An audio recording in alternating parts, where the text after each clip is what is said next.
Hey everyone, just a quick video. I've got some Tropix spiderlings hatching, so they're Australian bird-eating spiders. They're Tropix,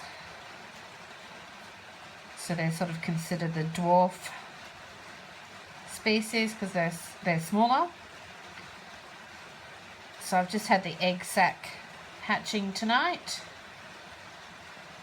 They ripped it open a little bit and a few of them came out, so I've just cut a bit of a bigger opening for them. And they're coming out to explore the big bad world. So pretty cute. I'll be sure to keep everyone updated with how they're progressing.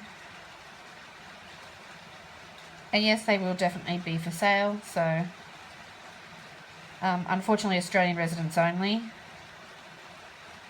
It's illegal for me to ship any insects or reptiles out of Australia into other countries.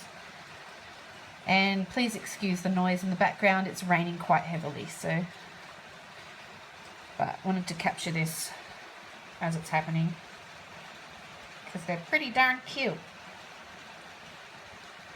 Alright, thanks for watching.